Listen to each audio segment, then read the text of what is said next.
Hello, I'm Sam Gunther, and today I will be your English teacher. The book that we will be analyzing is Yumi and the Nightmare Painter by Brandon Sanderson.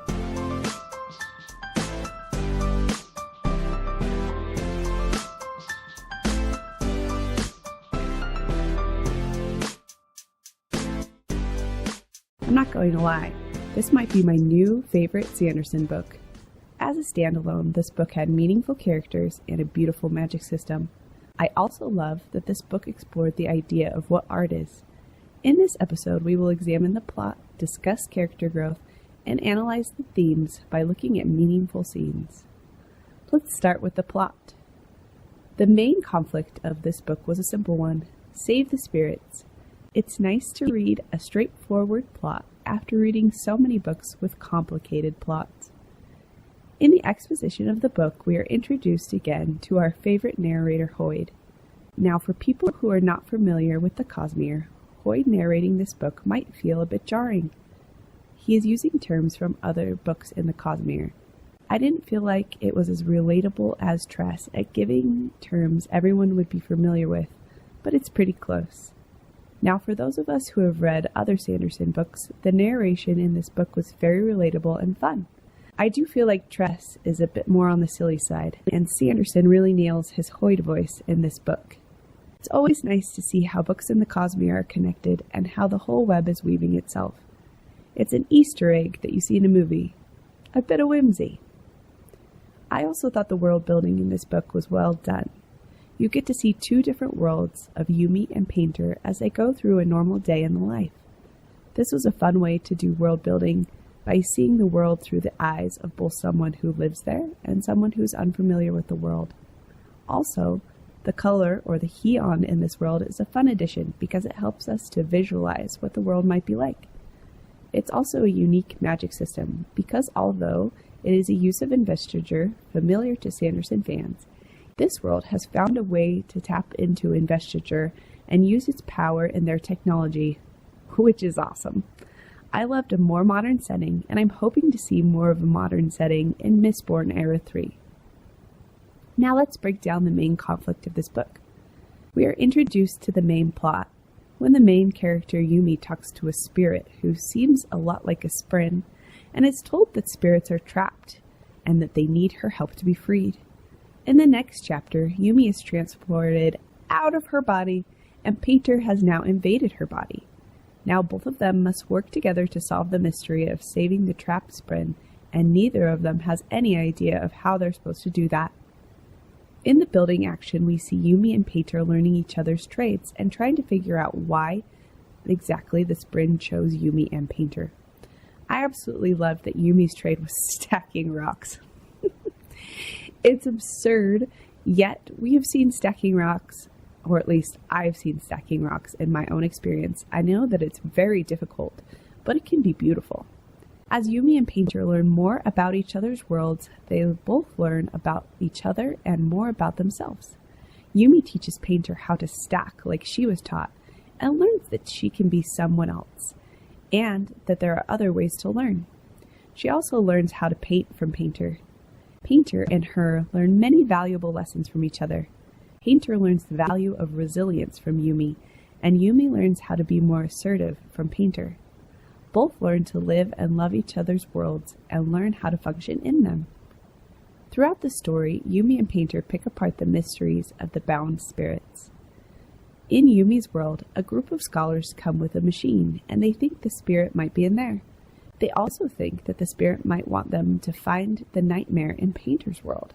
They finally figure out that it was indeed the machine that was causing the problems. But it was not the small machine in the village. It was a large machine somewhere else. After this revelation, Yumi and Painter are separated, and each gets control of their own bodies again, which leads us to the climax of the story. The climax of this book is when Yumi goes to Torio City and finds the machine. When she gets there, she doesn't despair. She fights the machine by creating the most beautiful rock stacks ever made. At the same time in Kilohito, Painter has assembled an army of painters, and they are trying to defend the city from a wave of nightmares that are attacking. They are holding a line when Painter has a revelation. When he sees Lin Yun's nightmare, he decides to paint her, and she appears as a person instead of the nightmare. Yumi in Torio continues to build her rock art and wins all of the spirits because a person-created art is always more beautiful than something made by a machine. In the city, Painter has made a bond with each of the nightmares and turned them back into people, and then they begin to dissolve into black mist. Many of these citizens looked relieved, as they have been trapped for thousands of years. As the people disappear, Painter walks into the shroud and feels his connection with Yumi as she fades away. If you don't cry in this moment, you must be a robot, because it was touching. In the resolution, the chaos of the shroud is receding and everyone's going crazy. Painter goes to his wall and finally finishes his mural. He draws Yumi sitting on a flying tree. I believe this act of creation draws the spirit state Yumi to him, and because she's so heavily invested, Painter is able to pull her out of the mist. Beautiful moment. Now let's move to characterization. Yumi was my favorite character in the book, and that is because I love her. Because of the way she is brought up, she was strong and resilient. This is evident because she does not give up on her job, even though she's been doing it for thousands of years. Other Yoki-Hijo had given up on the rigid structure of their jobs, or given up completely, and Yumi is still doing it. This could be because of her caretaker, but I also think it is because deep down she wants to help. Yumi's character growth was subtle, yet of all the characters in the book, she changed the most. Through Painter, Yumi was able to explore other sides of herself that she wasn't able to explore as a Yoki-Hidro. She is able to pick out her own clothes, watch TV, and explore a city so different from her own. These things change how she views the world. Also, through training Painter and through learning how to draw, Yumi is able to see the way she had been treated was not the best way to learn. She was able to open up her mind to different possibilities and be less rigid with what is right and what is wrong. However, the person who changed Yumi the most was Painter. I will talk more about the two of them together after I talk about Painter. Poor Painter. He really wanted to be a good guy, but because of something completely out of his control, he lost all of his confidence and his friends, and he had to live in his own head. This isn't healthy for anyone, but it is definitely difficult for an artistic soul like Painter. However, through his training and time with Yumi, he is able to gain confidence and become the person he always meant to be. For example, he stands up to Yumi's teacher, Lin Yun, on behalf of Yumi and gets her some more freedom in her life. Also, at the end of the novel, Painter is able to bring a whole group of painters together and fight an army of nightmares attacking the city. He becomes their leader and keeps the city safe. This is definitely something Painter wouldn't have been able to do before he met Yumi. I think one of the most important moments of Painter's character development comes when he talks to a member of the elite group of the Night Watch and learns why he hadn't been selected to join the Night Watch. It was not Painter's ability that kept him from becoming a painter, but his status. I think that if he had known this earlier, it would have saved him so much pain and helped him to recover his relationships earlier. However, learning this information gives him the confidence to fight and end the battle. It is also a way to connect with the modern audience who has probably been through something similar to this before. There weren't too many characters in this book, and the other characters were mostly static stock characters. They were fun and a bit whimsical, but they didn't really add much value to the overall story. However, I would like to discuss Hoid and Design, since they are characters that we have met before in other Cosmere novels. I personally preferred Hoid as the narrator in this book more than in Tress in the Emerald Sea. I do think that both books have similar narration, but I think Sanderson provided a mix of seriousness and whimsy in this book, where there are many more silly scenes in Tress that I think detract from the value of the novel. Hoid is a great narrator because he provides us insights into a world we are unfamiliar with in an almost satirical way. Here's an example. But then again, there's nothing intrinsically valuable about any kind of art. That's not me complaining or making light. It's one of the most wonderful aspects to art, the fact that people decide what is beautiful. We don't get to decide what is food and what is not. Yes, exceptions exist. Don't be pedantic. When you pass the marbles, we're all going to laugh. But we absolutely get to decide what counts as art. If Yumi's people want to declare that rock arrangement surpassed painting or sculpture as an artistic creation, well, I personally found it fascinating. The spirits agreed. He's being both silly and serious when explaining a part of Yumi's world. I love these little asides because it adds character and humor to the book. They also gives us insight to the themes in the novel. Another character that gives us humor is Design. Design is Hoyt's bonded sprin. I thought it was interesting that she gets to be a human in this book. I wonder if this is setting up anything for his future books, or if this was just something interesting that happened in this book. Design plays an important role in this book, but she is mostly there for comedic relief. I thought she's a great addition to the novel. I also really love this interaction with her and Painter. He basks in the heat one last time. I love that Yumi understands. She's been there. She's one of the people I've met who knows how it feels to give yourself to art. That sounds like a terrible reason for liking someone, Design said. It's the way we humans do things. How stupid, Design said. How would you do it? With a formula, she said. Find complementary set of attributes that fit to a proper matrix. He shook his head, smiling. I wish there were a formula, Design. If there were, I could fix this. I love her logic. If only it were that simple. Design is a logic sprin, but like another logic sprin we know, pattern, I'm sure Design knows a number of things about patterns and designs in art.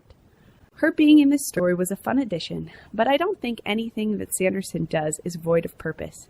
Design would be at home with this place where you fight monsters with lines, patterns, and geometry. Now let's discuss Yumi and Painter's relationship. This is a forced proximity romance where the characters are forced to spend time with one another. What is unique to this forced proximity is that we get to explore two different locations in the world, and we aren't forced into a room or a space. I also thought that the body swapping was an interesting mechanic because it shows the duality of this world, but it also forces Painter and Yumi to see the world through each other's eyes. Painter and Yumi are good for each other because they help each other see the best in themselves, and they make each other want to believe and to be better. Yes, they are trying to improve so that they can save the spirits, but I also think they are trying to impress the other person. My favorite Yumi and Painter moments is at the carnival. Painter gets to introduce Yumi to a new experience, and he's able to live it through her eyes. It's also a fun nod to modern audience who would understand carnivals and dating. I was surprised by the end of this novel. I was certain that Painter and Yumi were not going to be able to get together. About halfway through the book, Painter says that not all stories can end happy. At that moment, I literally stood up and cursed Brandon Sanderson. I paced around for like 20 minutes. However, once Yumi and Painter were separated, they were still able to connect to each other through the bond the sprin had made. When Yumi sacrifices herself, she finds strength in knowing that she is helping Painter and the new friend she's made in Painter's world. I do love that the two of them ultimately get to be together. It makes sense that because she is heavily invested, that she was able to save herself from becoming just a memory, just like Design is able to make herself into a person.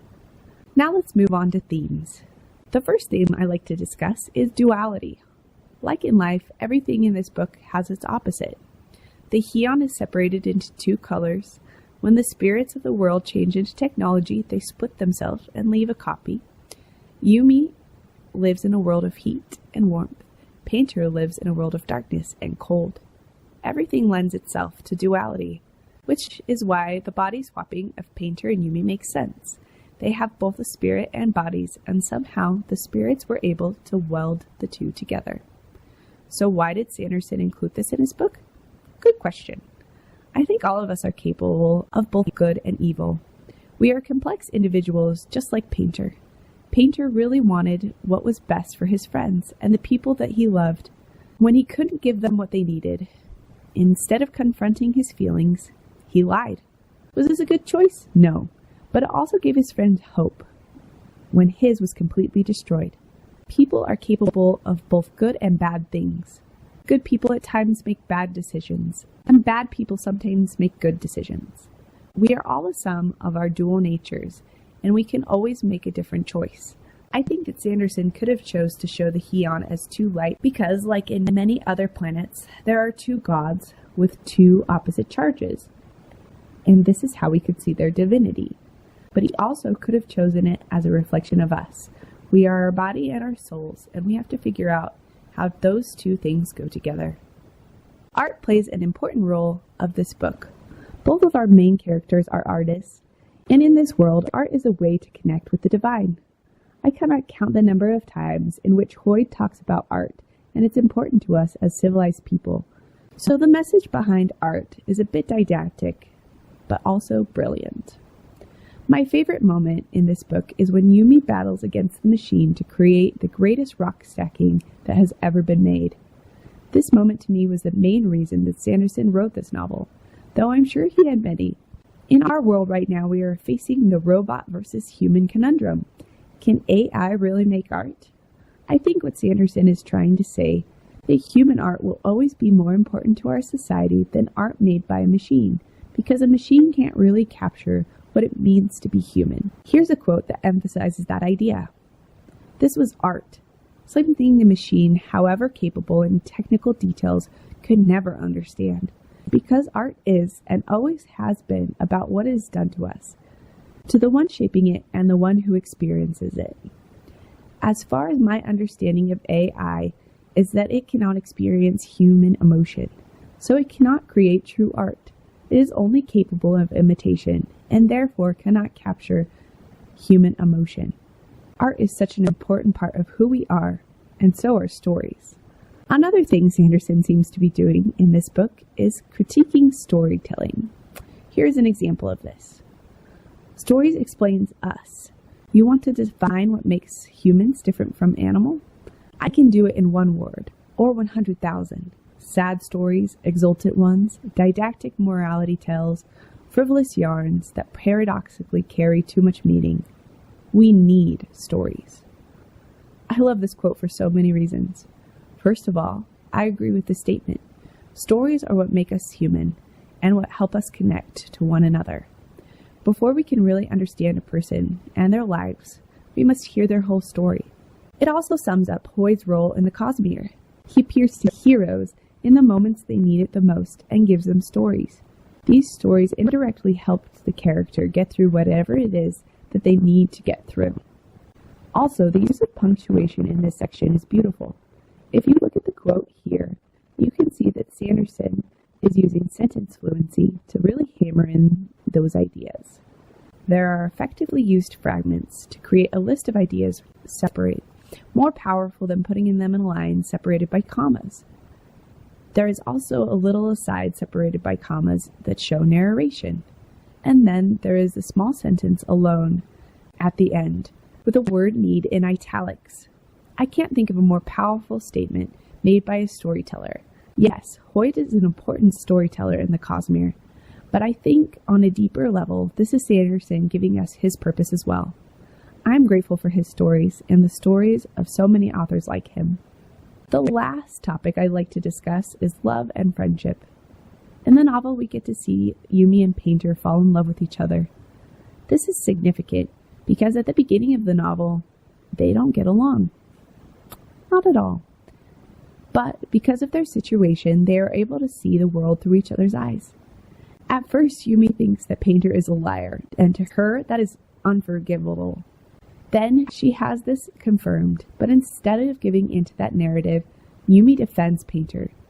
She has seen his true character and understands how he must have felt when he lied to all his friends. Likewise, Painter sees what Yumi has been through throughout her whole life, and he admires her for her dedication and resilience. Love in this case goes beyond physical attraction, but these two characters love each other for who they are on the inside. They literally have a spiritual connection that forces them to see each other for who they are.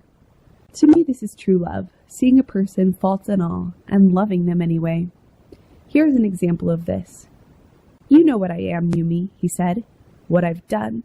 We have to confront that. Deal with it." "Do we?" she said, her voice growing small. "Do we really have to? Ignoring my problems is what got me into this situation." "What are we ignoring?" she said. "I heard what you said. I heard what they said. I know." She met his eyes. "I know. We've confronted it. There. Done. Let's go out." I love this moment for two reasons. First of all, Painter has finally realized what his problem has been, and he finally has the courage to talk about it. It takes bravery to own up to your own behavior, especially if it makes you uncomfortable. However, he's willing to own up to his mistakes and be a better person for her. Also in this moment, we see Yumi forgiving him. I think she understands how Painter must have felt in that moment. His art was truly beautiful, and to be rejected by the group must have crushed him. She forgives him for his faults and lets him be him. What a beautiful moment of true love and understanding. Here's another moment I'd like to unpack. That said, it wasn't a good kiss. Considering the limited experiences of the ones responsible, that won't surprise you. Yet, for two people whose only previous brushes with romance involved some particularly aspirational daydreams, it worked well enough. Plus, here's the thing. A kiss doesn't need to be good to be valuable. It doesn't serve any real purpose. It is valued solely because the person you share it with. Things only have the value we give them, and likewise, actions can be worth whatever we decide them to be worth. And so, for these two, that kiss was priceless. This is a perfect quote to end with because it combines the idea of art with the idea of romance. Just like with art, our connections with each other are foundational to our experience as humans. As we learned in the pandemic, people do not function well in isolation. We need to rely on each other, to trust one another, to be there for each other. These two souls were very isolated before meeting each other, and then when they were forced together, they learned to rely on each other. Their experience is unlike anything we will ever get to experience, but we can learn from them. And that is the purpose of telling stories, so that others don't feel so alone.